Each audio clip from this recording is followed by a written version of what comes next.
ఇది పద్ధతి కాదు మిత్రమా. దమ్ము, నిబద్ధత, ఒక మాట నిలుపుదనం ఉంటే బయటకు రండి. అరే ఈ బండి కిషన్ రెడ్డిలు రామచంద్రరావులు ఏం చేస్తారా మిమ్మల్ని? బీసీలంతా మేనుకున్నాం, రండి పోరాడండి మోడీతో కిషన్ రెడ్డితో. 42% రిజర్వేషన్ మేము బాసటగా ఉంటామని ధైర్యంగా ముందుకొచ్చి మాటివ్వాల్సిందిగా నేను ఇవాళ బండి సంజయ్, అరవింద్, ఈటల రాజేందర్, లక్ష్మణ్ గారికి పిలిపిస్తున్నా. ఇకనైనా బీసీ తత్వం, మీకు బీసీల మీద ప్రేమని బయట పెట్టుకోవాల్సిన విజ్ఞప్తి చేస్తా ఉన్నా. మా రేవంత్ రెడ్డి గారు, మా జీవన్ రెడ్డి గారు నిన్న పిఎస్సి మీటింగ్ లో మా జీవన్ రెడ్డి గారు మాట్లాడుతూ చెప్పారు ఏ రకంగా బీసీలకు రిజర్వేషన్ ఇవ్వాల్సిన అవసరం ఉంది, అది ఎంతవరకు న్యాయమనే మాట. జీవన్ రెడ్డి దగ్గరికి వచ్చి, బండి సంజయ్ గారు జీవన్ రెడ్డి దగ్గరికి వచ్చి కూర్చొని అడగండి, అది ఎట్లా సాధ్యమవుతుంది?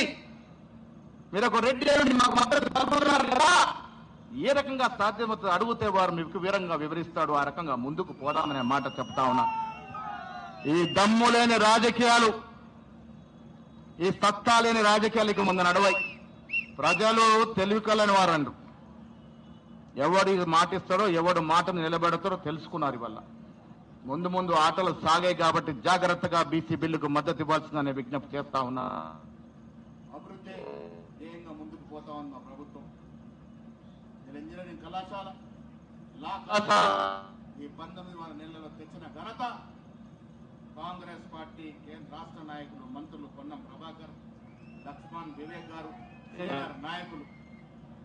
అభివృద్ధి అంటే ఏంటో కాంగ్రెస్ పార్టీకి తెలుసు. పేద ప్రజల బతుకులేదో మాకు తెలుసు. సంక్షేమం ఏందో మాకు తెలుసు. ప్రజల ఇష్టాలేందో మాకు తెలుసు. తెలంగాణ కోరుకుంది ఎందుకు బిడ్డలారా? మనకు ఉద్యోగాలు వస్తాయని కదా. టీఆర్ఎస్ ప్రభుత్వాన్ని ఎన్ని ఉద్యోగాలు ఇచ్చారు? ఉన్న ఉద్యోగాలు బీకేశారు. కాంగ్రెస్ పార్టీ అధికారంలోకి వచ్చిన తర్వాత, రేవంత్ రెడ్డి గారు ముఖ్యమంత్రి అయిన తర్వాత ఇప్పటి వరకు ఇచ్చిన ఉద్యోగాలు ఎంత ప్రభాకర్? 65,000 ఉద్యోగాలు ఇచ్చాం. 3 మంత్రులున్నారు ఇక్కడ. వారి మాటలతో చెప్తా ఉన్నా, ఇంకా 35,000 ఉద్యోగాలు ఈ 6 నెలల్లో ఇస్తాం, ఇచ్చి తీరుతాం. మాకు ఉంది, చేసే చాలా ఉంది, చేసే ధైర్యం ఉంది. మాటిస్తే తప్పదని గట్టిమో సోనియా గాంధీ, రాహుల్ గాంధీ, ఖర్గే ఆశీస్సులతో రేవంత్ రెడ్డి గారి ప్రభుత్వం ఇంకా 35,000 ఉద్యోగాలు ఇచ్చి తీరుతాం. ఉద్యోగాలే కాదు, ప్రైవేట్ పరంగా ఎన్నో పరిశ్రమలు తీసుకొస్తా ఉన్నాం. పక్క నియోజకవర్గం కేటీఆర్ బాగా చదువుకున్నాను చెప్తాడు. ఎన్ని కోట్ల విదేశీ పట్టుబడి తెచ్చిండు? ఉన్న 10,000 తేలే. రేవంత్ రెడ్డి గారు, శ్రీధర్ బాబు గారు విదేశాలకు వెళ్లి 1,78,000 కోట్ల విదేశీ రుణం తీసుకొచ్చింది. ఇది కాంగ్రెస్ భారత రాజకీయం అంటే. మిత్రులారా, మనం ఎందుకు ఓటేస్తాం? మనం బాగుపడాలని, మా కష్టాల్లో ఒక నాయకుడు పాలు పంచుకోవాలని, భవిష్యత్తులో మాకు అనుకరించి కార్యక్రమాలు రావాలని, మాకు ఉద్దేశించిన స్కీములు రావాలని, మా ఊరు అభివృద్ధి చెందాలని, మాకు చెరువులు రావాలని, నీళ్లు రావాలని. ఈ పోచంపాడు నీళ్లు తీసుకొచ్చింది ఎవరు? నెహ్రూ గారి ఆధ్వర్యంలో పోచంపాడు నీళ్లు తీసుకొస్తే ఏవి నరసింహారావు గారు ఫ్రంట్ పోయినిచ్చి ఇంకొక నీటి బాట వేసింది. ప్రాణైతే చేవెళ్ళ ప్రాజెక్టు తీసుకొస్తే మిచ్చలు వీడి ఖర్చు వేసి ప్రాజెక్టు కూలే విధంగా కాంట్రాక్టర్ జేబులు నింపిన ఘనత కేసీఆర్ కుటుంబాన్ని. ఇలా దొంగల్లా భూములు దాచుకొని కోర్టు చుట్టూ తిరుగుతా ఉన్న మమ్మల్ని అరెస్ట్ చేయొద్దని సుప్రీంకోర్టుకు వెళ్ళాలి. అలా మేము తప్పు చేసినా మమ్మల్ని అరెస్ట్ చేయొద్దని. ప్రజా కోర్టులో శిక్ష తప్పదు. ఎవరి రాష్ట్ర సంపద దోచిన, ఎవరి రాష్ట్రంలో దోపిడీ చేసిన, మీతో ఎవరు దోపిడీ చేసినా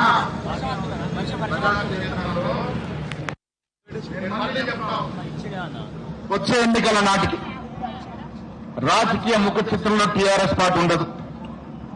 ఎన్ని ముక్కలాటైంది టీఆర్ఎస్ పార్టీ? ఎలా 4వ గొంతు నక్క ఎదురు చూస్తున్నాడు. 3 ముక్కలకు అయింది. ఒక ముక్క సుక్క బిజినెస్ చేసి జైలుకు పోయి పాపం ఇవాళ విదేశాలకు పోయింది. ఒక ముక్క అవినీతి పాలు జైలుకు పోతుందేమో అని చూస్తా ఉంది. ఈ 2 ముక్కల కొట్లాట్ల పెద్ద ముక్క పాపం ఫామ్ హౌస్ పరిమితమై రోజు పొద్దున సాయంత్రం పాపం పరేషాన్నాడు ఆయన. ఇంకా 4వ ముక్క ఈ 3 ముక్కలు కొట్లాడుతుంటే నాకేమైనా అవకాశం రావదని ఎదురు చూస్తా ఉన్నది. ఇంకేముంటది మిత్రులారా, టీఆర్ఎస్ పని అయిపోయింది. మనం ఎందుకు టీఆర్ఎస్ చూస్తాం? మళ్ళా మనకు డబుల్ బెడ్రూమ్ ఇచ్చిండా, ఒక చక్కెర కార్డు ఇచ్చిండా, పని అయిపోయింది. ఎస్, టీఆర్ఎస్ గురించి మాట్లాడే అవసరం లేదు. బీజేపీ వాళ్ళు మనకు పనికి రారు. అందరికీ దేవుడు ముఖ్యమే. వాళ్ళకన్నా ఎక్కువ పూజ చేస్తాం. మా ప్రభాకర్ అయితే వారం వారం శివాలయం రామాలయం తిరుగుతూనే ఉంటాడు. ఇక్కడ వాళ్ళందరికీ భక్తి ఉన్నది. అందరం పూజ చేసుకుంటాం. ఏం కోరుకుంటాం?